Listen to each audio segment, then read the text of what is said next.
Hi, and welcome back to another episode and another week of psyops and trickery and craziness. Our hearts and prayers go out to the victims of the mass shootings at Brown University and at Bondi Beach, as well as the soldiers and interpreter that fell victim in Syria. And we are going to talk about all that today. Thank you all for tuning in. And I also want to stress that we're being incredibly pragmatic, and forgive us if we may sound a bit unemotional, but we're just trying to be as rational and realist as possible when we're analyzing the following events. But while you and our producer were on the road, literally, the world went crazy. But a lot of things led up to that. Before we get started, and without any specifics, how are you? How was the trip? You guys are on location, and is any of this news, any of it trickling out into that area of the world? Like I said, we are on the go, and it's been quite long journeys over the past few weeks. But I will say that news has slowly trickled out here. Of course, the news in the region is much more critical and pertinent. But the news today of the mass shootings that have happened over the past 24 to 36 hours have been heard and have been felt even here. I mean, we're talking about Brown University, an Ivy League institution in the United States, as well as the beach shooting in Australia, which came as a major shock, and of course dragged in a bunch of regional, actors, including Iran. People trying to blame Iran for this somehow. The classic 1-2 punch to try to manufacture consent for action by Israel. So of course, lots going on, but of course our thoughts and prayers are with all the victims, and of course with the hopefully not with the victims to come if this is to escalate in any significant way on any side. So that's what I feared most at this point. So if you guys have noticed, and we said it last week as well, we say it every week, it's like throw the whole episode out into the fire and just start over, because everything just happens all at once. Well, I had put from Congress to Knesset, because the United States Congress morphed into the Knesset this week, but it looks like it's much wider operation than that. But like I said, we'll try to get to all of it through the episode. Unfortunately, Gen X Girl was supposed to be with us.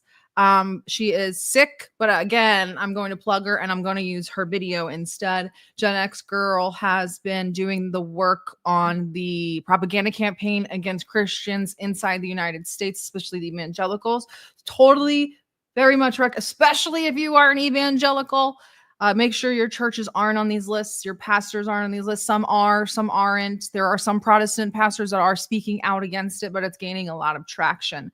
So I really recommend that you guys check that out. And I wish her well, because she is feeling sick. She has the flu. So let me play this amazing video that she made. I think she titled it, "Do you know where your pastor is?" That's not the right one. There we go.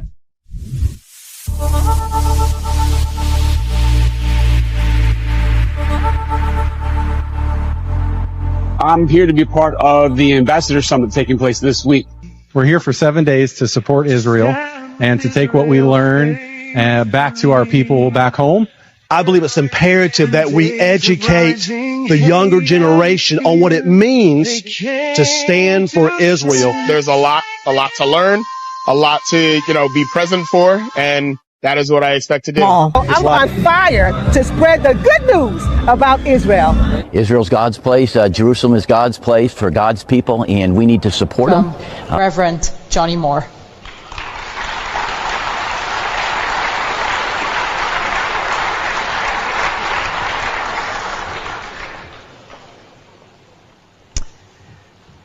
We are here to answer a call. Our faith requires action when darkness rises. And here we are, where the promises of Abraham still echo, where the psalmist's songs still rise. And we gather here on this closing afternoon to declare a spiritual war. Yes, we welcome everybody that's showing your support for Israel, and in the merit of Pastor Rocky being here. One of the places hardest hit by the invasion of Hamas. Every nation is only as strong as the men and women who've been willing to serve and sacrifice. Good morning. We're worshiping on the Mount of Olives, the descendant of Jesus when he went to heaven, and where he's going to come back and return, and he's going to go right over there, and he's going to walk through those gates. They built up, the Muslims have put all their graves, they built walls. He's going to walk right through it. As a Christian, we support those that are God's chosen people. Israel is a hero to the world. Israel is on the front lines of terrorism. Israel is giving the blood of its children in sacrifice as the IDF stands between innocent people who just always pray for peace. God has done in this place in 1 week. Pastors have witnessed all. You brought us here, and I ask you to help us. Pastors, believers, that we're standing with Jerusalem and we're standing with Israel. If you do not stand with this nation and this people, you don't stand for anything. I'm happy to have been invited here with Foz, because if I hadn't been, I would have came to do what most people. I'm just grateful. I'm grateful for Friends of Zion. I'm grateful to be in this place. America is a Christian nation, and as Christians, we have a duty to support Israel at all costs. A million people, and so they are the source of the troubles of this earth, when in fact they've been one of the greatest sources of gift to the whole world. Teaching our kids, our younger generations, our middle school or high school students to pray for Israel, to take care of Israel, to support Israel. Dr. Maya Evans, thank you for everything you do. Today, you will be commissioned as ambassadors to go back to the United States, to your pulpits, to your platforms. I wanna be a slave, I wanna be your master. I wanna make your heartbeat run like roller coasters. I wanna be a good boy, wanna be a gangster. 'Cause you could be the beauty and I could be the monster. I have more from that, but I won't play it because I think that was more than enough. But obviously, as you guys saw from the video, it's over 1,000 pastors. But tons of people applied to go, like more than 2,000. And they said that next year they want to do 1 million. So 2026, they will do 1 million. I think somebody mentioned John Hagee, obviously organizer Mike Evans and Ambassador Huckabee was there. It was from the 2nd until the 8th, and they visited all over Israel, including the kibbutzim and the Nova film or the Nova concert or music festival. Whatever. So that's where your pastors were. Well, I doubt that people that ascribe to that faith really watch TD Geopolitics, but at least I hope not. But yeah, if your pastor was there, then that's where I really don't know. The whole thing is just creeping me out. I'm having like a really I'm having like a paranoia day or something. I don't know. But I thought of that, and then I coupled that with what we talked about back in episode 9. So Jesus, almost 20 episodes ago, the church geofencing campaign. Mm-hmm. It's like the same churches. So if you guys recall back in episode 9, we talked about the church geofencing campaign, which was done through a private contractor called Show Faith by Works for $4 million from the Israeli Ministry of Foreign Affairs. And it geofenced 800 churches and Christian universities. And if you guys don't know what geofencing is, it's basically like a virtual perimeter around a property. And then any phone that enters into that property during designated times will then be ID'd and added to a custom audience or custom lists. And then the users are then targeted with articles and ads and social media for whatever period of time is paid for. So it's very spooky.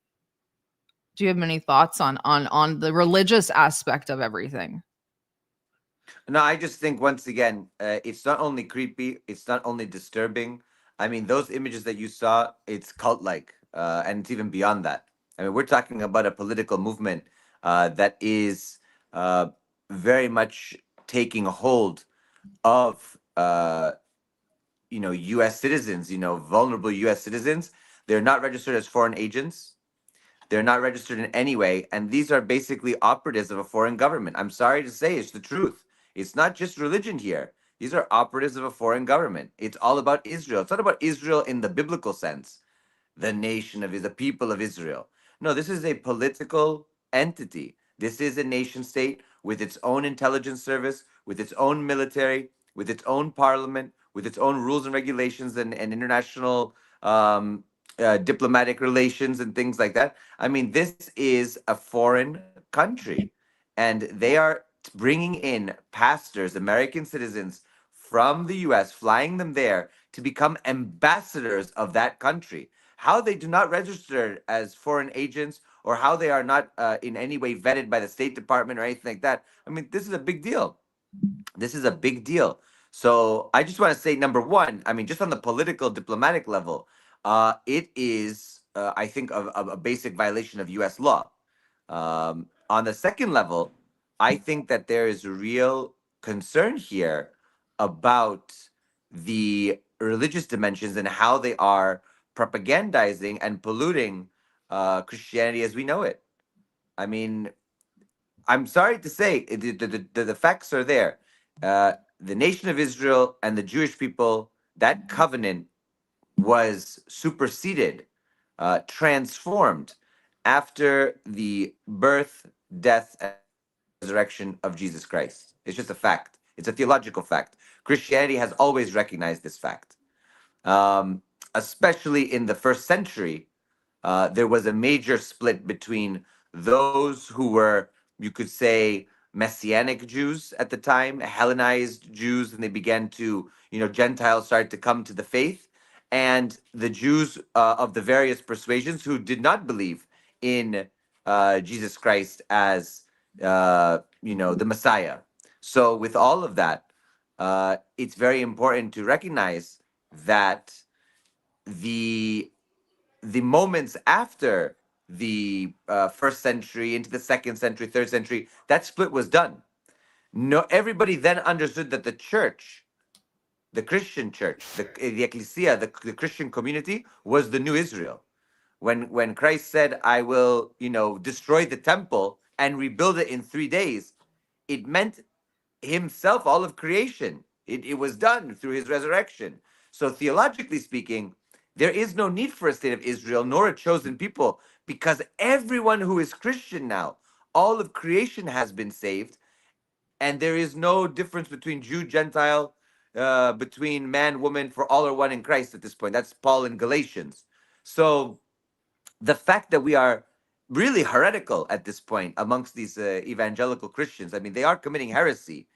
They're not canonical in this way to the Christian tradition, is very perplexing. But of course, if you have derived your entire theology from sola scriptura, and you have no tradition like Orthodoxy or even Catholicism or Lutheranism or some of the other more, I would say, rooted branches of Protestantism, then you're just kind of out in the middle of the sea. You have no roots, you have no tradition, you have no apostolic succession, you have nothing. And in that sense, anything goes. Why not? We're going to start doing Jewish rituals again as Christians. And that's why there's been a resurgence of this. They blow shofar, they do all this kind of stuff. That's not in any way anything that any other mainstream Christian church, especially the historic apostolic ones, do. So I just want to sum it up by saying this is all not only, I think, violating U.S. law, and I think very dangerous to the United States, but also it's completely beyond what Christianity is historically. This is ahistorical, historically revisionist, and you're seeing it in real time. They are basically remaking Christianity in the image of contemporary Israel. Boom. And so you're kind of seeing the thing that I'm seeing, and we're going to talk about that more later when we get back up to speed. But first, so there is so what I've noticed is that Israelis and a lot of adversaries, they don't, why create something when you can co-opt something, right? It's so much easier to sort of integrate yourself and then subvert something. So there's this concerted effort to integrate Israeli aid and the support for Israel into America First ideology. It's very clear that that's what's going on here. You know, we had the MAGA America First split, and it really did it does look like MAGA's kind of die out. Mm-hmm. Well, they're stepping in to say that supporting Israel is America First. $3.8 billion a year leaves. That's just the aid. That's not the discretionary funding and all of the other stuff. We're supposed to believe that we're the ones getting rich off of this. So that's basically the campaign is basically you give us money and it's an investment. So there are a few events that happened this week. So we'll get to all of them. First, Trump's 2025 national security strategy. We talked about that, but just to remind you guys, it did give a ton of money to both Israel and Ukraine. But 700 million for Ukraine or for Israel alone. So, big and money. then, yeah, big money. So on was it the 10th? I want to say the 10th, more incline. Yes, to the 10th, more incline. He's the national president of the Zionist Organization of America. He's been the president since 1993. That's the oldest pro-Israel lobby group in the United States. He went to a House Foreign Affairs subcommittee hearing on understanding Judea and Samaria. So he's talking directly to our elected officials. First, let me play you this clip from Israeli media. I've been watching a lot of Israeli media because I want to see what they're telling the Israelis, because Israelis really eat up these narratives. So here's where they first start talking about the co-opting of America First. Many America Firsters are now turning against Israel, saying America is concentrating too much on Israel. Well, Ohana said his vision of America First is essentially that it needs to be explained that America is getting the good things that Israel is developing on the intelligence front, on the military front, and that is his vision of America First. I asked him on the way out, as he was walking very fast, how that can be translated to young Americans who are losing faith in the American-Israel relationship. Here's Speaker Amir Ohana. Well, it is about values. It is about shared values, the Judeo-Christian values that we share, the values of freedom and democracy and liberty, which Israel represents in our region. But it is also a matter of interest. And this is what I was talking about. Many in the world would want access to Israeli know-how, technologies, intelligence, but America gets it first. And this is the nature of our alliance. For the 3.8 billion America pays annually to Israel, it gets a return of estimated of 45 billion, which I think is a very good investment. And there are many other interests that we share. So it's values and interests, hearts and minds.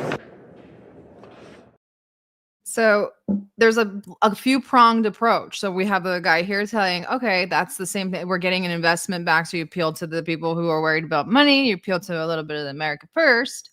And now here comes more incline. And he's at the House Subcommittee on Foreign Affairs. He's at a committee meeting on Judea and Samaria. Judea and Samaria is the historic Jewish homeland where Jews lived for thousands of years.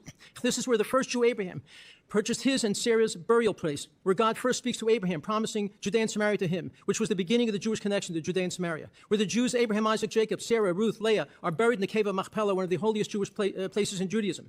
Here was the first capital under King David. The Jew Jacob slept and dreamt here. The Jew Joseph is buried there. The Jewish tabernacle, the Ark of the Covenant, stood there for 369 years. And the Maccabees, the heroes of the Hanukkah story, lived and established their base to reclaim Israel and the Jewish temple and built fortresses there to protect the Jewish people.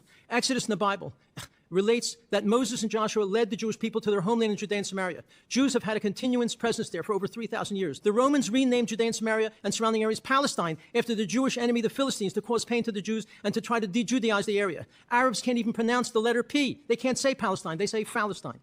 This is the emblem of the Palestinian Authority, showing all of Israel with the keffiyeh over all of it, a picture of Arafat and a rifle, a Kalashnikov rifle. This is not the emblem you use if you want peace with the Jewish state of Israel. Today, there are 500,000 Jews living in Judea and Samaria. This is Jewish land, legally, religiously, biblically, politically, and morally. Establishing a Palestinian state would send a terrible message that terrorism pays. There are 21 Arab states and one little Jewish state. That's the yellow. It's 600 times the size of the Arab world.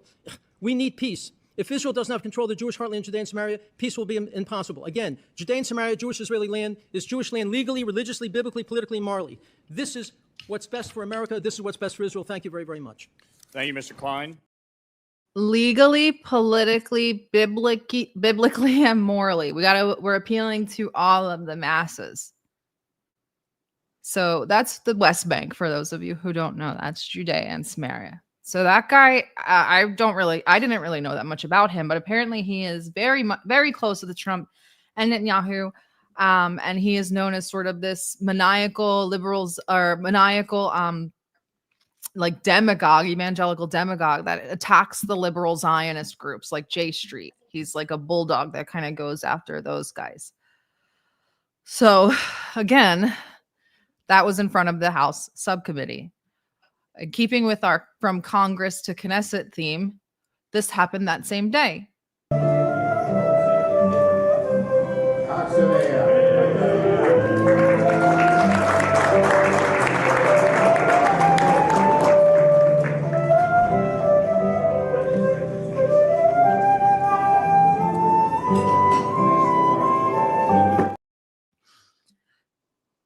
So, and here is the menorah. So, if you check out this menorah, I thought, okay, maybe this is like a custom that we've done for years and years and years. No, this is brand new. This just started in 2023. I figured we had been lighting a menorah in Congress forever because, duh. No, this just started. This menorah itself is made out of Iron Dome missiles. So, you know, my autistic nosy ass is like, well, what's that about? Well, the menorah itself is for sale. You guys can buy the menorah. It's called Rockets by Yarn Bob. And he makes up these biblical-ish, freakish menorahs. And you can read, like, beat their swords into plowshares. Like, it's insane. You get, and here's the inscription. You get a certificate with your purchase. Rockets into roses. You really can't. And then there's some additional info. So yeah, our government. It's already on sale. Mm-hmm. It's already on sale. Like, they already reduced the price from $3,499 to $2,999. Well, I mean, they're not gonna buy it if it's not on sale. But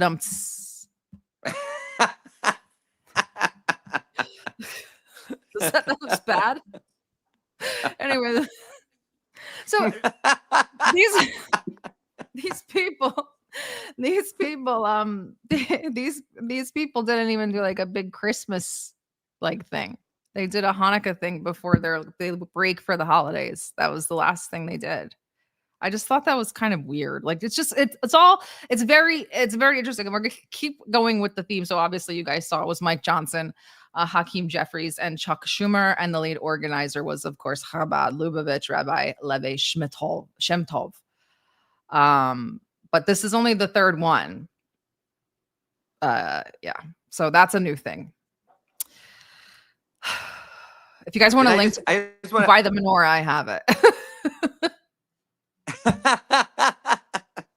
I just maybe we can melt them down to make something else. Anyway, I'm thinking out we'll build tunnels out of them. We can, I'm sure. I'm thinking to myself, so watching what we just witnessed, I mean, about Judea and Samaria, like, when you're thinking about right now, there's no more play for international law for trying to justify this. They are basically just saying, we're going to do it because we have a biblical, moral, ethical, political right. Correct. And we don't care about international law. We don't care about the international community. We don't care about anything. So it's actually the most dangerous moment. But more so than that, the justification of it on biblical grounds is already shaky enough because there were people living there before that they took the land from, right? We had the Canaanites. We had a whole bunch of other people who were there. And the Hebrews militarily conquered that land, ethnically cleansed that land at that time, and then had it. And then, of course, reverse justified it by saying God had promised them. Okay, fine. But I'm just saying, how come none of that is applied to other conflicts and zones? There's a lot of religious texts about a lot of land and a lot of people who have a lot of perspectives about that. You see how selective it is? You see how cherry picked it is? You see that this serves other aims and other purposes. And I think that that is telling in and of itself. And I think that what we are building ourselves up to is the continued dehumanization of the Palestinian people, to the point where if all of this land becomes recognized as sovereign Israel by the US, an ethnic cleansing would simply be a domestic operation that is of no concern for international law. Just a regional, it's just a local issue. We don't meddle in the internal affairs of Israel. You see what they're going to build it up to. Yeah. I mean, and also it's important to know that like Jews think the ends always justify the means, and Christians are the opposite. The means have to the means have to be justified to get to the end.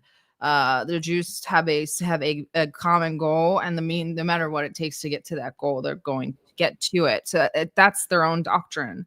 And keeping on, the same day, Ron Lauder is back. Now, Ron Lauder, guys, he is running a program with the Adelsons and their foundations called the 11th Million. We've talked about it before. The 11th Million. They want 1 million Jews back in Israel by the end of the decade, period. 2035. They want 1 million Jews moved back to Israel doing Aliyah. So here is Lauder he's at a Senate function. Here he is.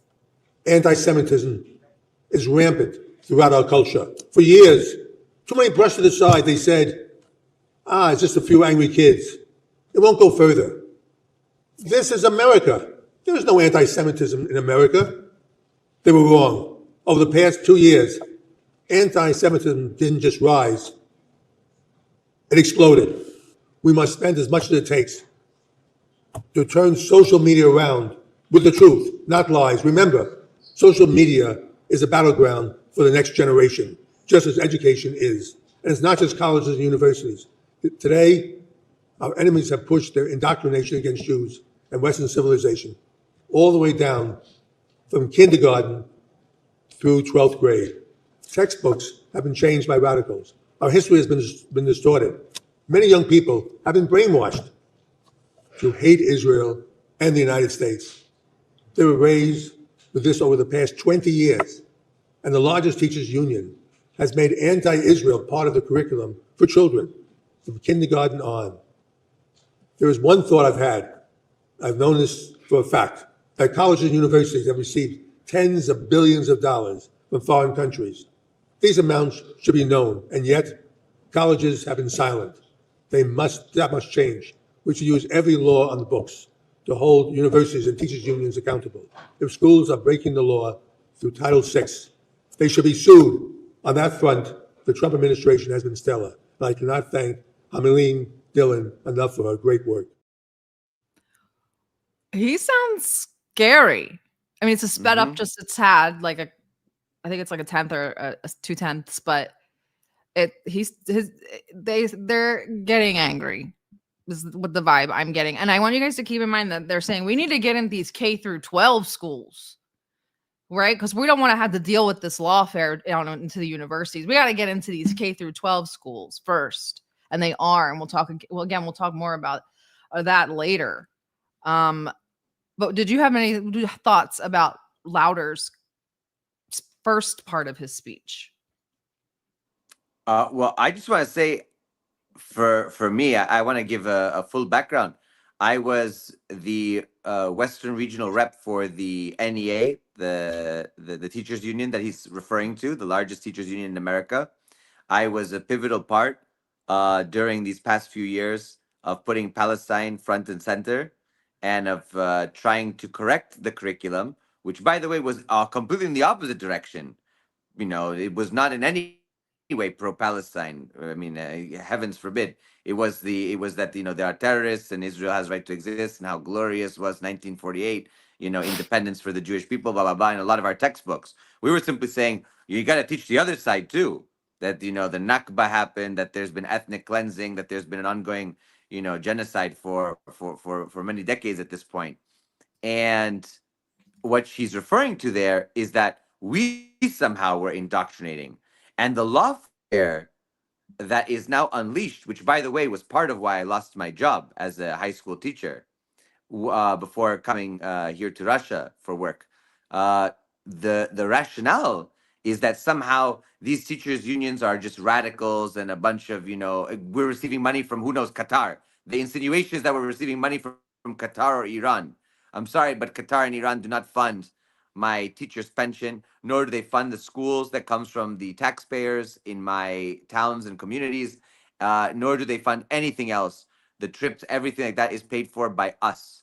So it's just part of the ongoing hasbara now, this new propaganda that we're seeing, that somehow foreign entities are funding. Meanwhile, Israel actually funds various programs and initiatives. Nobody complains about it. NATO funds various initiatives, by the way.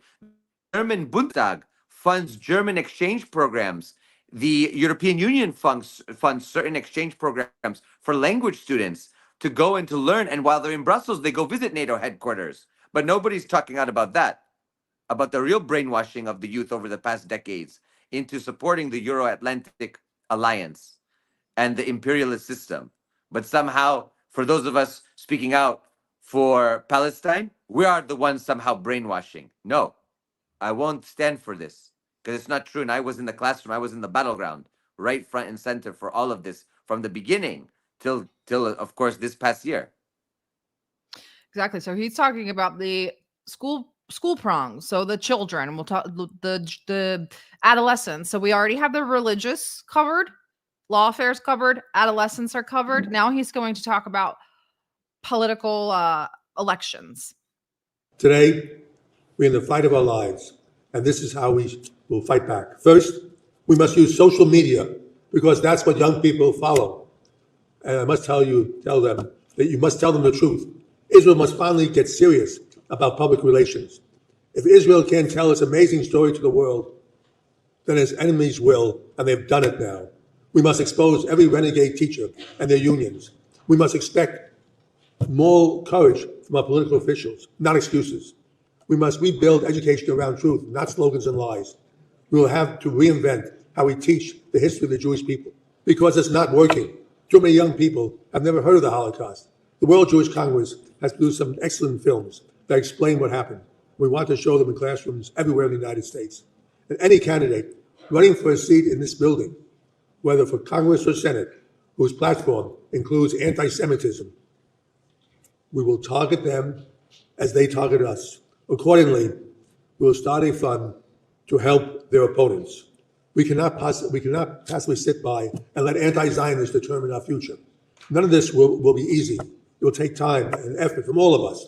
And Jews cannot fight this fight alone. Frankly, we shouldn't have to, because this is not a Jewish issue. It's a democratic issue. It's a moral issue. It's a human issue. Let us build a coalition so strong, so united, so determined that no extremist movement can fracture it. And above all, let us be bridge builders, unshakable, unapologetic, but so that the next generation inherits a world defined not by hatred, but by humanity. Finally, just as our parents and grandparents' generation grew up to the force of darkness 80 years ago and stood up with tremendous courage, we must stand up today. This is our time, and this is our fight. We do this we're not doing this for Israel and for the Jewish people. We do this for all people and all mankind. There is so much at stake, but now I know we will prevail. God bless America, the beacon of freedom in the world. God bless Israel. God bless Christians worldwide. And God bless all of you. Thank you. Now it's my great honor to introduce our keynote speaker, Secretary of Commerce, Howard Lutnick. A leader. I won't play you Howard Lutnick's speech because somebody's yelling in the chat. Enough with the Zionist propaganda. I agree. But Howard Lutnick also gives a speech after that. And his is about how Trump is basically kowtowing and has Israel's back. So like they're covering all of their bases. He says we're in a fight for our lives. Against who? Did you see he said the quiet part out loud? He at first was talking about anti-Semitism, anti-Semitism, anti-Semitism, and then he mentioned we cannot allow anti-Zionism. So I was like, oh, this has nothing to do about anti-Semitism. This has everything to do with criticism of the state of Israel. So once again, for everyone out there, the entire shtick about anti-Semitism today is really a cover to stop any critique of the state of Israel. That is to stop anti-Zionism from taking hold. And there are, of course, not only Christians, Muslims, Buddhists, atheists, you name it, agnostics, who are criticizing Israel as a state, but there are Jews in America on the front line criticizing the state of Israel. Many in Jewish Voice for Peace and many other organizations, and of course our rabbis in many in Neturei Karta and all of these who are speaking out and basically saying not in our name, like this is not Judaism, this is something absolutely an abomination, right? A political movement. So I think that that's very important to understand here. Very, very important for everyone to understand and really soak in that all of this is being manufactured to stop any criticism of a nation state, a member state of the United Nations, a state that is beholden under international law, who is aggressively committing crimes against its own population that it is occupying. It is not allowing any sort of criticism by, once again, playing the victim card and talking about the Holocaust. Like, why are we talking about the Holocaust right now? Why? Me mom and me dad. Why? We're not talking. we're not talking about the Holocaust right now. And I just want to say, in that Holocaust discussion, are we going to talk about how all of the extermination camps were liberated by Soviet soldiers, by the Red Army, that the hammer and sickle flew and liberated all the people from the gas chambers and the death chambers of the fascists, of the Nazi, who are now being supported by Israel in Ukraine against Russian people, against people in the Donbass? Think about that. I want people to think about how this propaganda is used and weaponized and conveniently cut in different ways to allow for all of this to go on. That right now Israel is providing arms that goes to the Azov battalion, who look to Stepan Bandera and Ukrainian nationalists who committed actual crimes against the Jewish people at Babi Yar and all these places, and killed hundreds of thousands, if not more, Jews and communists and Poles and Hungarians and Romanians and you name it, and gypsies, and killed them all in Ukraine. And now, of course, they provide arms to them because they're killing Russians. Think about that. Nobody's complaining about that. Nobody's saying anything about that. That's okay. That takes a pass. The Mufti who met with Hitler, it's okay. But Stepan Bandera, Galicia SS division that actually fought under the Nazis, no problem. Because they are doing America's bidding in the war against the Russian Federation. Everybody, use the mind. Use the mind and start understanding what's going on in front of you. Exactly. So it went on, and Howard Lutnick talked about Trump being like a guiding light for Israel, et cetera, et cetera, et cetera. Also said they want to further expand the Abraham Accords. Same old, same old. On December 12th, now, Chris, please weigh on how serious this is. On December 12th, the Hudson Institute, who is now trying to step into the vacuum that has been left by the Heritage Foundation collapse and in humiliation. At the Hudson Institute, they hosted an entire day, it might have been 2 days, seminar called Designating Anti-Semitism as a National Security Threat. If they designate anti-Semitism as a national security threat, I don't think you guys understand how serious that is, because it's the IHRA definition of anti-Semitism. And like Chris said, it's not about anti-Semitism, it's about anti-Zionism. It is an enormous escalation in this lawfare. And what it will mean is people like me who traveled to Lebanon to report on Nasrallah's funeral, who traveled to Iraq with you, for example, to see Arba'in and the people who were there, who were also very much for Palestine, who went to Yemen to go and stand with Ansar Allah and to speak about Palestine. All of us will be national security threats. I'm already considered a national security threat for doing my journalistic and academic endeavors, but this escalation will mean that you can be imprisoned. Think about it. You can lose your job. You can lose your bank accounts. You can have even your kids taken away from you. Who knows what they could do simply for speaking out against the crimes of the Israeli state. I'm not talking about the Jews here. There are plenty of Jews I'm friends with, I work with, I organize with, whatever. But for speaking out against the Israeli state, against Zionism as a political project in the Middle East, in West Asia, you could be a terrorist, a national security threat. What does that mean? Are we going to have our habeas corpus denied? Are we going to have our rights, our constitutional rights and liberties stripped away from us? Are we going to be able to be sent to El Salvador or Guantanamo Bay or who knows where? Are we going to become all Julian Assanges and Edward Snowdens, having to flee, having to run to different embassies? I mean, this is serious, people. I mean, regardless of the fight between left and right, one has to recognize that when the Communist Party USA back in the day helped to found the ACLU with anarchists and socialists and others, they fought to defend the right of speech for Nazis because they knew that if their speech is constrained, our speech eventually will be constrained. So they went in the direction of maximal freedom for everyone. Because the minute you start chipping away and you say, for example, those who criticize Israel or anti-Semitism is a national security threat, then maybe Russophilia becomes a national security threat. Then maybe Sinophilia becomes a national security threat. Then maybe, I don't know, people's love for the DPRK becomes a national security threat. Then maybe people who love Maduro and his dancing and Bolivar and Chavez becomes a national security threat. And on and on and on.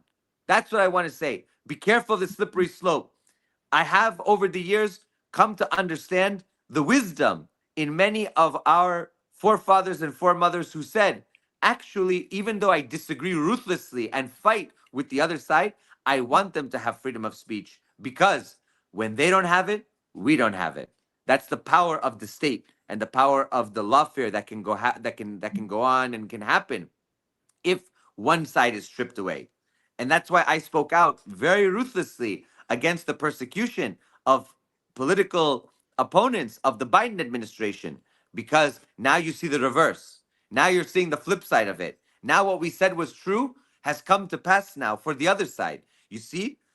And I want people to really think about the fact that we're in this boat together, and we're gonna sink or swim, basically, based on it. So please make sure you understand that your civil rights and civil liberties are only as good as how they are maximally applied to the majority of the population.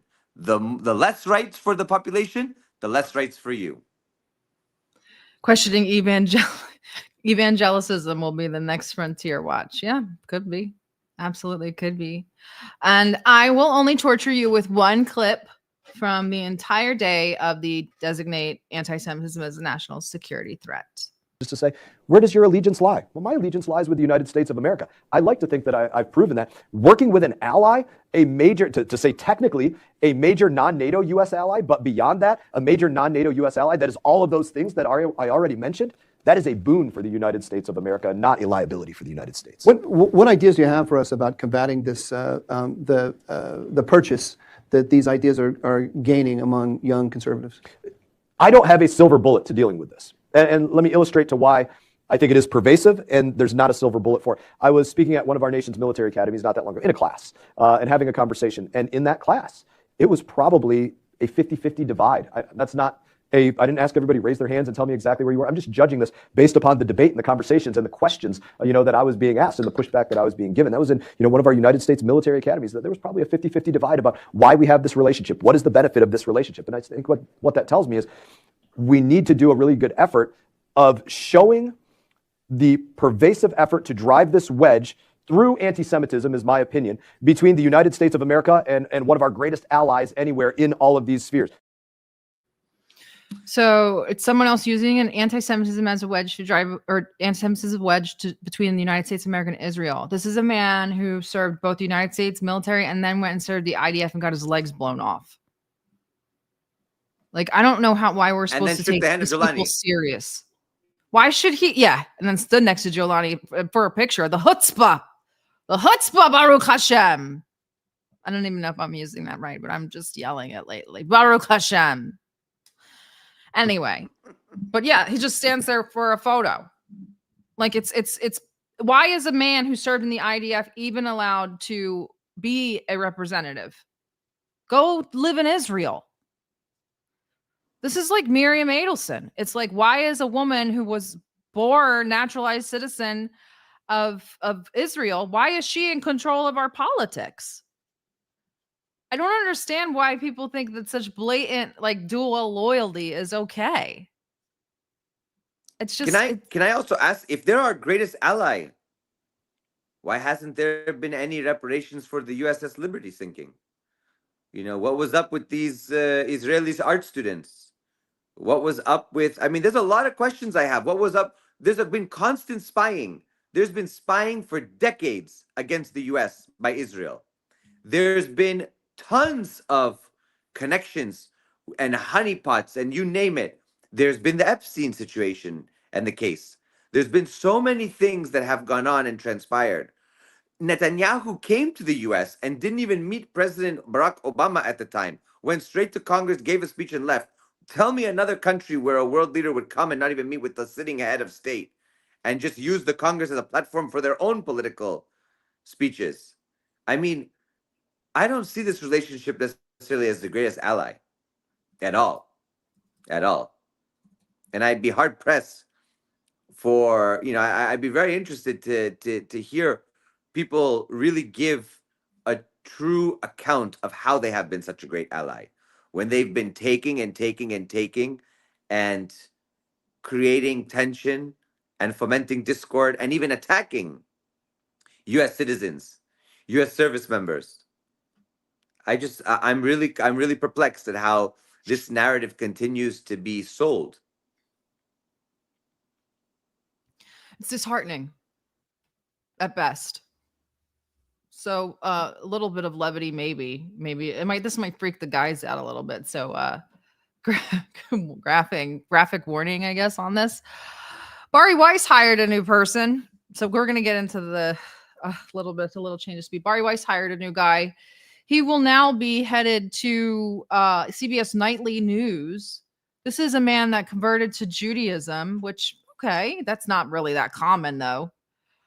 And I don't have it uploaded, but following that, he documented his circumcision and, like, documented it and said that he got circumcised because he felt that he wasn't close enough to Jews if he didn't get circumcised. It's just like, and I'm not saying this because I'm making fun of this. I'm saying this because this is obviously a religious zealot who's now running the nightly news for a secular, mainstream news channel. I don't.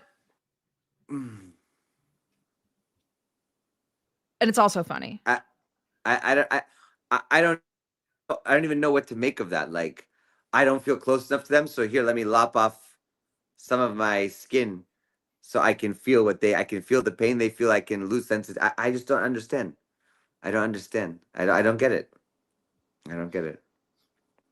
It's insane. I want people to understand how insane these people actually are. They are insane. And I'm not saying they as in Jews. I'm saying he's clearly a convert. Like, it's all of them. It's just Zionism. It's like a sick, it's like a mental illness. I don't even understand it. Somebody put it in the chat. It's like a fetish. It's some sick thing. I don't know. It's just strange.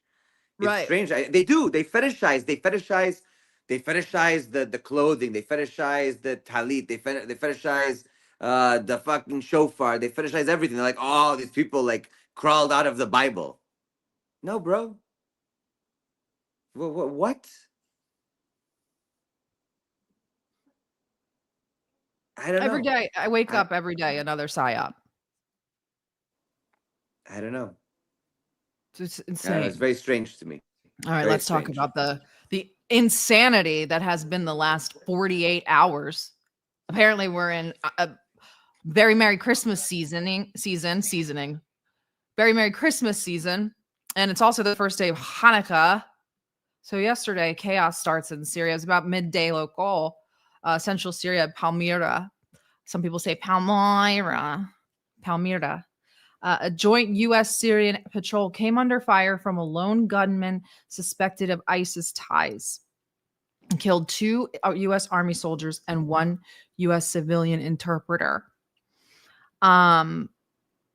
Immediately following that, Kurdish and Israeli sources started posting that this was Jolani's right-hand man, or like very close to Jolani. This is not good. And now we'll talk about it. We are anti-Jolani, obviously. But in these places, you're going to have to learn realpolitik. We do not root for the overthrow of Jolani. So let me explain. Jolani has been in favor with the Americans. He's getting along well with Tom Barack. And he visited Trump, and we lifted the sanctions this week. The Caesar sanctions were lifted. Why the hell would Syrians start out of nowhere attacking U.S. soldiers on patrol with Syrian forces? Just sounds off. Like, it just sounds strange. Anyway, immediately following that, this picture comes out, so they go crazy. It's Jolani. The Zionists and the Israelis and the Kurds are all going crazy. It's Jolani. We got to get him gone. The Department of Interior comes out and says, no, it's this guy who was just some civilian, maybe it's just a random. So there's that. But it's very clear what's happening here. So we have a concerted effort to discredit Jolani and kind of put him on the back foot, especially when it comes to the United States of America, to sort of put tension into that relationship. Don't forget that Jolani is a Turkish Qatari asset. So if they mess with Jolani, they're messing with Qatar and Turkey. I also want to play you this clip. This is coming from Israeli media. This is something that Tom Barack said recently. We're seeing Lebanon's parliament speaker, Berry, basically blasting the U.S. envoy, Tom Barrack, for recent comments that he made, that some saw as essentially advocating for the incorporation of Lebanon back into Syria. He told a group of senior Lebanese journalists, I just want to quote this, that it is totally inconceivable to talk to the Lebanese in this way, especially by diplomats. He's angry because basically Barrack was calling to bring Lebanon and Syria closer, aligning these two ancient, beautiful civilizations. That's what he said exactly. What did he mean by this? And, could something of the sort actually happen? Yeah, Tom Barrack didn't really stop short at saying that Lebanon and Syria should grow closer together, but rather they should be merged into one country, saying that Syria has this history, that Lebanon was just a province, and that it should be incorporated. This obviously drew a lot of criticism in Lebanon, which this is the scenario that they fear. If Lebanon feels that there's a constant threat of war with Israel, they know that it's against Hezbollah and Israel. But when it comes to the potential threat from an Islamist army to the east and the north from Syria, they know that the threat is against Christians and other religious minorities. Now, unfortunately, this is the upteenth statement by Barrack that raises eyebrows in this region. But for Lebanese, this is a real concern. Obviously, we're hearing the criticism not from President Salam, Sunni Muslim, not from President Aoun, a Christian, but from the Parliament Speaker Nabil Berri, a Hezbollah ally, which would indicate which part of Lebanese society is also aggravated by this the most. Yeah.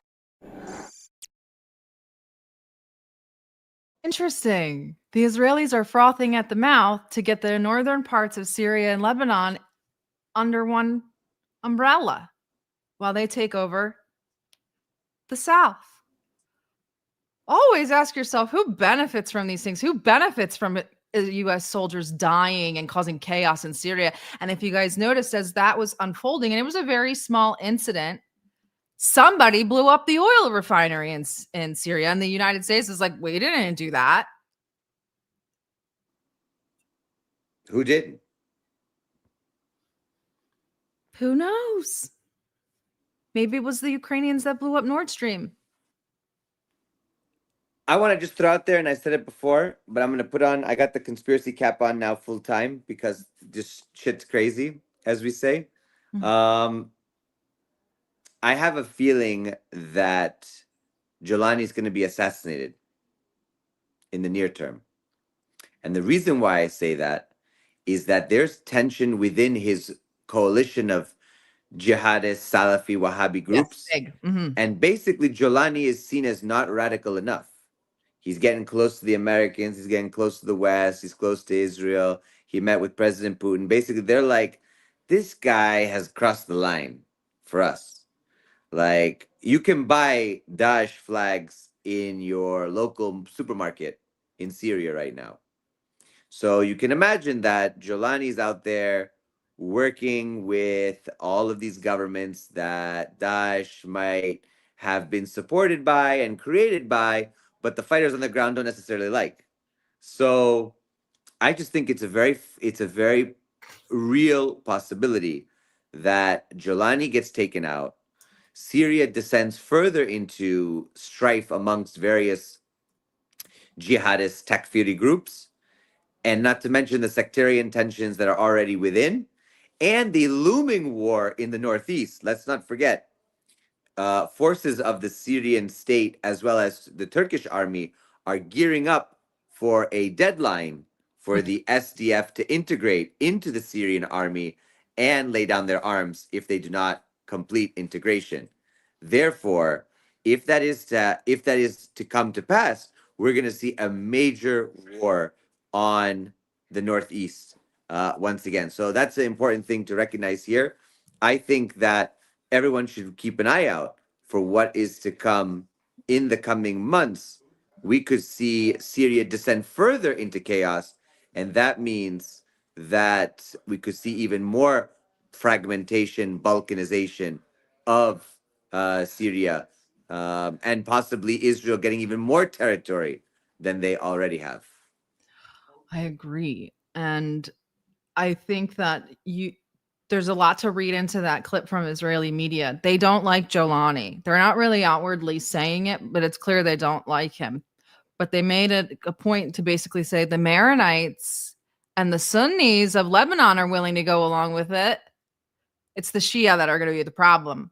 So if we can get rid of this Jolani guy, we can make greater Syria under the very pliable and like basically blackmailed into oblivion Lebanese government, then they'll be able to do whatever they want.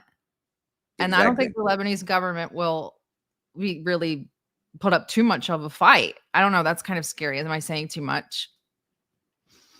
Also, I find it crazy that Tom Barak's position is the same as the SSNP. It's just wild. It's like yeah, Tom Barak wants to make greater Syria, but yeah, it doesn't have the Golan Heights. So he's like, has he been reading Anton Saade? Is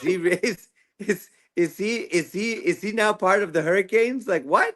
I love the SSNP. Like, are we going that direction? It's crazy. I don't know. It's crazy. Wild, crazy. Right? Horseshoe theory, Chris. Wild. My mind is blown every day. I don't know what to say. I'm just perpetually in a state of just I'm just discombobulated, disoriented with life in general. Yeah. Okay. I mean, it's going to get worse. So we have then last night unfolds out of nowhere this Brown shooting. So the Brown University shooting, again, prayers to the victims. There's no word on the victims, no identification. It's very foggy. Nobody knows. This might be, even with Charlie Kirk still happening right now, this might be the worst handling of any event like this I've ever seen. This has been despicable. But let's talk about the little bit of the details. So it unfolds. The students obviously go into lockdown. I should have uploaded a map of Brown. If you guys get a chance to go look at a map of Brown, it's a very unique campus. It's quite spread out. You guys understand it's a private campus. It's a very rich school. It's an Ivy League school. These people kept us waiting for like 4 or 6 hours for a press conference. They give us no details. They have no footage. The president of the university has no answers. She's getting grilled by the reporters. And I'm going, who the hell are these people? Like, you're a president of an Ivy League school. What's with all this incompetence? Like, what's going on? So I start to dig into Providence and the actors and Brown. Well, I don't mean actors literally. I mean the actors in the event. Sorry. And they and the university itself. Brown University only has 816 cameras on campus. You could put 100 cameras in a building. They only have 800 on campus. That's very low. Now, the reason for that is because at these very rich private schools, the students have a very large amount of rights. Chris would know because he went to all those hoity-toity schools. They have very strong student unions. The student union. Let's go. Student union at Brown. I'm wearing Dartmouth College right here. Oh, I love Dartmouth, the Princeton of the South. So we're not getting any decent footage because there's just no cameras at all. The student body actually fought against it. They did not want the surveillance. I understand that coming from a student union, but that's their reasoning for what not. We don't have any footage of the people, of the guy. We don't know anything. Nothing. They arrested or they pulled a person of interest aside. He looked Asian. They let him go. Laura Loomer, of course, posted that the perpetrator screamed Allahu Akbar. There's no, please, guys, if you see this, that's a false report that came from an account out of Canada.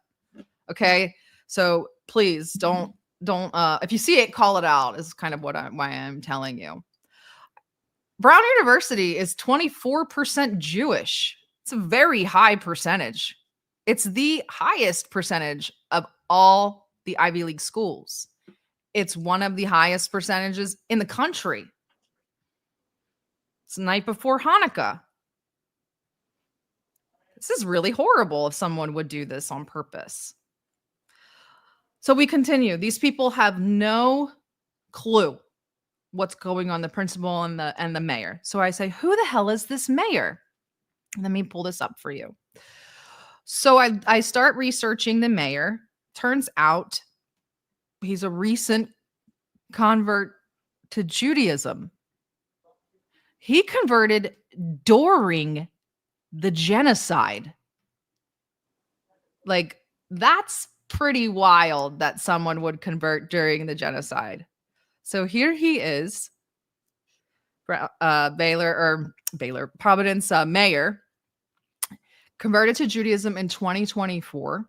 He's the leader of the Combat Anti-Semitism Movement's mayor board that was launched in October. It's just very, very weird things. He's just been to Israel in May with his husband. Yes, he's gay. And then I thought, oh, well, then the husband's probably Jewish. They're probably converted for his spouse. The spouse is not Jewish. And the spouse and him have been together since the beginning of the 2000s. So out of nowhere, he converts in 2024 to Judaism? Okay. I mean, is it weird that I'm like pointing this out? Is this wrong? So then I started looking, oh, well, what's going on in politics? Well, his opponent is apparently incredibly popular with young people and the students. His opponent, David Morales, has accused the Mayor Smiley, of aligning Providence with, quote, dark money efforts designed to chill political speech or target residents for expressing solidarity with Palestine. The challenger is an incredibly staunch pro-Palestine, not activist, because he's not really a protester, but he's very outspoken. Very outspoken. So, wow, this is really interesting. He was probably going to win the election. So there's that. He also, this is some of the information from his trip to Israel. If you guys want to look into that, not really that important, but there he is with his husband, who kind of looks like Anthony Bourdain, kind of in a way. But anyway, so I thought that was really interesting to point out. He's also helped aid in the lawfare against Brown University under Title VI that Ron Lauder was screaming about inside of the Senate. They only recently got out from under their Title VI disciplinary, whatever it was, probationary period. They've been disciplined under it twice. They've had their federal funding pulled once. They had a fight to get back their like 500 million or something like that, something obscene. So this is all kind of going on at the same time. He endorsed and allowed 41 Brown students to be Brown University, not the sorry, 41 university students to be arrested on campus for being pro-Palestine. Cool, right? So I said, wow, that's a lot to unpack. I said, then the freaking president of the school speaks, and she's a mess. What the hell is going on with this lady? Who's this lady? Well, she's from Princeton. She's also a Jewish convert.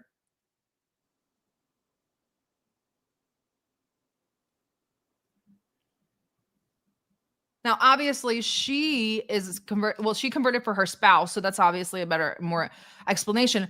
But if you guys go and watch these clips, and I'm not saying this because they are Jewish, I'm saying this because the whole thing is eerie. This person is a mother, and she has no emotion whatsoever over children dead.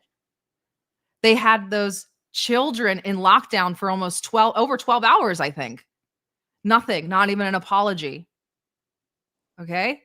But you know what they did do? They invited the town of Providence to come out tonight and celebrate Hanukkah with the Jewish community. Not a vigil, not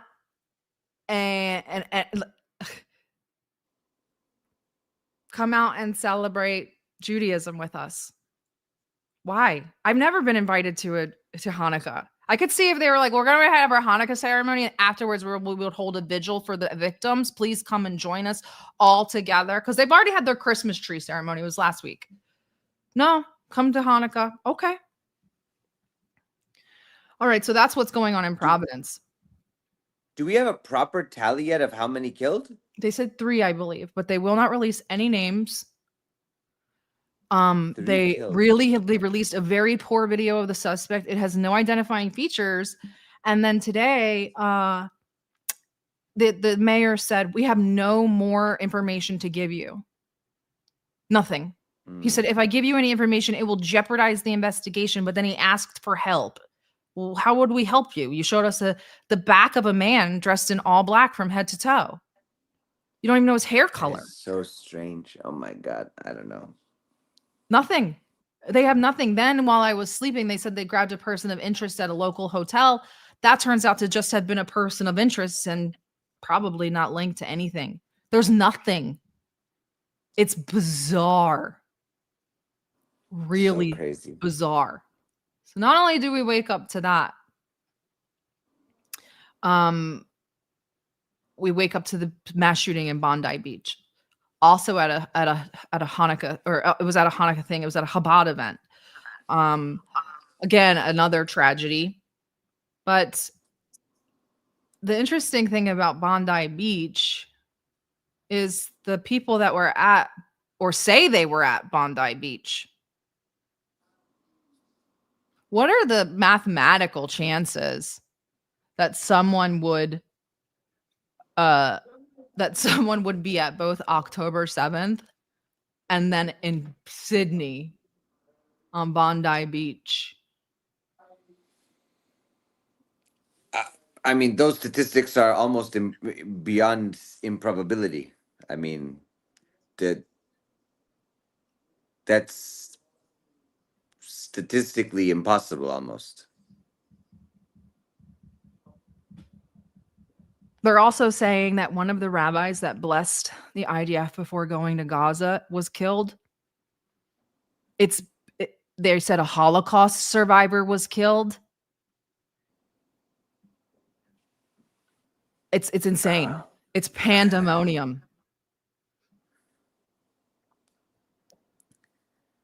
I don't know. And meanwhile, we know from Syrian Girl and many others, including Professor Tim Anderson, that there is a big crackdown on pro-Palestine activism and sentiment within Australia as well. Yeah. And I also want to stress that we're not saying that these didn't happen or that like they're all lies. I'm just saying that we're just saying that the circumstances surrounding them are incredibly weird. Like which is okay to say. I don't feel comfortable. It makes me feel unsafe. So we have that. Also hearing that over the weekend that they foiled an attack in Berlin, which if so, that's amazing. But I want you guys to also realize that they use foiled terrorist attacks as propaganda too, because then they can say, well, thank God for the surveillance state, or wow, our government's so great. They foiled this. Thank God. So that what happened in Bavaria, a foiled attack on a Christmas market. We've also had a foiled attack on a Christmas something in Paris. And then I don't know if this is true or not. It was while we were going live, but Visegrad posted that there was some sort of attack or something at the Hanukkah concert in Amsterdam. It's pandemonium. Pandemonium. It's chaos. I'm sure stuff happened while we were still on this stream. And all while this is happening, Israel is lighting menorahs all over the place. That menorah on the left is in Syria. It's on Mount Hermon. That one on the right is in Gaza. When the Israelis took the mountain, they ripped the cross off and they replaced it with a menorah. That's where Jesus Christ experienced the transfiguration. So there's a clear, we've talked about the destruction, especially of the Orthodox. This whole episode, we've talked about how pliable these evangelicals in the West are. They want to destroy the Orthodox, and they'll be okay with the evangelical Christians because they do their bidding. They don't forget they destroyed the roads to Damascus. Those are the roads that Paul walked down with Jesus. There was no reason for them to destroy those roads. They encouraged ISIS to destroy things. They encouraged the looting of Iraq. After this attack happened in Bondi Beach, Batar came out and said, no matter, they call it Mamdanistan. They said, no matter if you're in Europe, America, Bondi Beach, Mamdanistan, anywhere, all Jews need to come home. Do you guys see what's going on? And we know historically as a fact. There you go. You're in my brain. That's because we're on the same wavelength. That they staged attacks and atrocities to convince Mizrahi Jews to come back to the state of Israel back in the day. Correct. It's called Operation Ezra and Nehemiah. That's right. Not only did they commit the attacks, which Professor Avi Shlaim wrote about later on, confirmed it in Middle Eastern Eye. They did the airlifts. So they basically were like, we're going to attack you, push you right into our planes. And the airlifts took about 160,000 Iraqi Jews. And what happened to the Christians of Iraq? They ethnically cleansed them with American weapons and Israeli weapons. So what do you think is really going on? This guy that apparently shot up Bondi Beach. So I went and looked for him. And somebody posted that he did it for Iran, was the immediate reaction. And I was like, what? Okay.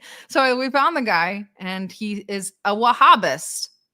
And it's like, now I have to go teach Westerners why a Wahhabist would not even get out of bed for Iran. Like, we would literally, a Wahhabist and Iran do not get along.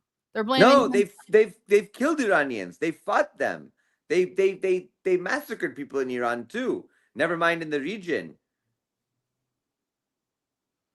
There have been attacks on the Iranian parliament by ISIS and their affiliates.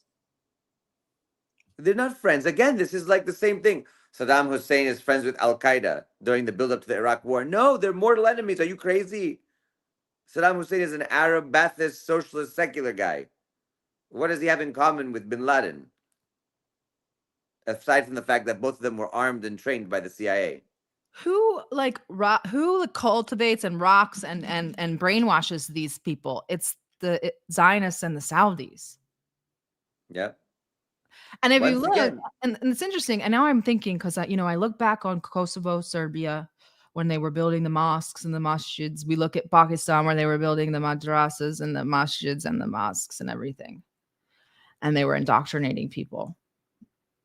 Well, this guy in Bondi, he went to school like for Wahhabism in Australia.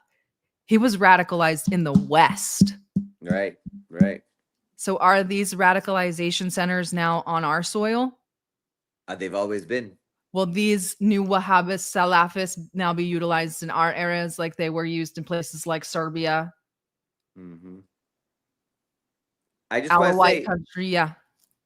Sayyid Qutb, one of the most important and prominent Salafi Wahhabi sort of thinkers of the 20th century, lived in the United States, studied there, and was radicalized there by what he saw.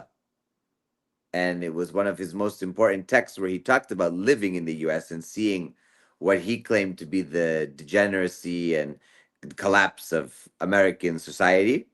And that helped to propel his political Islam, and that basically the Muslim Brotherhood developed from there. Absolutely, the British and the Americans have supported Wahhabism throughout the years. And of course, rightfully so, our audience is beginning to catch on. Our audience is very wise and astute. Everyone's saying strategy of tension, right? Years of lead. That just have that in the back of your mind. We are there. I told you it doesn't happen immediately. Takes time, but we are building it up. We're building it up. And you can see the pressure points. You can see people just slowly melting from all this news all the time. And everybody rushed to blame Iran. Why? Because now is a very volatile moment where you can manufacture consent for a war, and you will get significant portions of populations around the world to support it. That's the fear that we have right now about Iran, about Venezuela, about many other places that we're seeing. So just be aware of that. And you said the magic words, Muslim Brotherhood. So this is another interesting thing that puts a bow. Ted Cruz, now you know Ted Cruz is a fierce defender of Israel, but he is Christian. He tried to put a bill through. He's been trying to do it since the summer to designate Muslim Brotherhood and its tertiaries and peripheries, all the terrorist organizations. Yep. Brian Mast defanged the bill and made it softer on the Muslim Brotherhood. Why would an ex-IDF veteran want to do that? Interesting. Maybe the Muslim Brotherhood has some connection. Who knows? Maybe they have some use. We don't want to Maybe they get rid have of all some of them. Yeah, we can always. Well, how use are we them. going to justify? Exactly. And I hear that Chris is falling asleep on us, so I will not keep you any longer. Let's do the super chats. This is the only channel that I have notifications. Do your notifications even work? Mine don't. My support to the buddy. Mine do not work for my own channel. And Mo, thank you as always. Yes, please become a member. It's the holidays. Happy Sunday to you, Will. Love you too. There's for Chris. Uncle Haas. Thank you so much, Amujan. Hi, it's Chai. Glad to see the Banderites didn't. Well, Chris isn't in Ukraine. Chai's insane. Sarah. Okay, Chai. This shows. Yeah, if you guys like the show, please share it. I'll try to clip up the best parts of it, the most informative parts, and we'll get them to you. I might be a little bit slower because the guys are on vacation. This wasn't a super chat, but it made me choke. So thank you for making me laugh. I laughed so hard. So this is from a Moroccan, a bear. I was like, oh my God. and Chai just wants to continuously just send comments and give us money. So Chai, if you want to stay in the chat, I'll keep it open for you. But anyway, other than that, we'll let Chris get some sleep and the guys get to bed. They've been traveling for hours and hours, and we will see you guys on Wednesday if the world doesn't end. Keep your eyes out for false flags. Find me in the spaces. We'll try to get through this together, but I think it's going to get a lot worse. We're in it together. Keep your head on a swivel. Keep your mind sharp. And always have your DD Geopolitics 1 minute fucking cap on. Our conspiracy theory cap. Make sure you have it on. Now's the time. Now is the time. Thanks, guys, and Merry Christmas. We will see you guys on Wednesday. Take care.